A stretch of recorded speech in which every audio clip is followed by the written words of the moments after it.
第2轮考试是荒野求生，3人一组抢夺其他队伍的卷轴，穿越10公里的死亡森林，需在5天内拿着天地卷轴抵达森林中的高塔才算通过。而天地卷轴仅有13队，意味着将有半数队伍会被淘汰。红豆还让他们签署了生死状，显然这场考试暗藏致命危险。考试刚一开始，就有队伍盯上了第8班。不过荒野求生正是8班的强项，他们利用森林中的毒虫与陷阱，很快便将来犯者尽数击退。另一边，有神秘人盯上了第7班，趁着鸣人暂时离开的空档，派人变作鸣人的模样混入队伍。可鸣人刚出现，佐助就马上发起攻击。原来佐助通过细节识破，对方根本不是真的鸣人。3人合力之下，成功击退了敌人。为了防止类似情况再度发生，佐助定下一句冗长的暗号，只要说错，就会被视作敌人。没过多久，危险再度降临，3人被迫分散躲藏。重逢时，佐助要求众人说出暗号。鸣人答出后，佐助却突然对他发动攻击，因为真正的鸣人根本记不住这么长的暗号。其实佐助早就察觉有人偷听，才故意设下这招。而真正的鸣人此时已被大蛇吞入腹中。这次出现的敌人非同小可，他散发出的杀气让佐助和小樱真切感受到死亡的逼近。在这股强大气场的压制下，两人被恐惧定在原地动弹不得。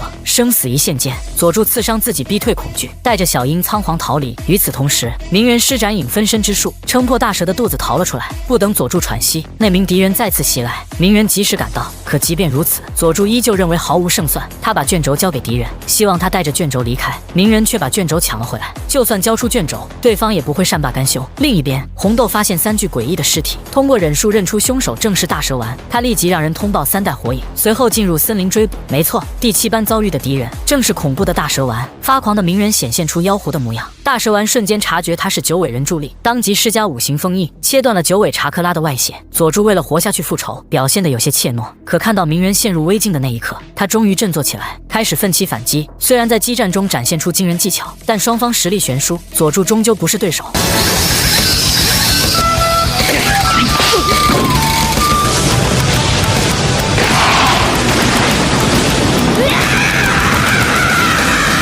经过这场交锋，大蛇丸得出结论，佐助的潜力在右之上。他离开前销毁了天地卷轴，还在佐助身上留下了咒印。红豆很快追上大蛇丸，抓住他的手就要同归于尽。然而眼前的大蛇丸只是替身。大蛇丸告知红豆，自己看上了佐助，让他不要终止中忍考试，否则他会毁掉木叶。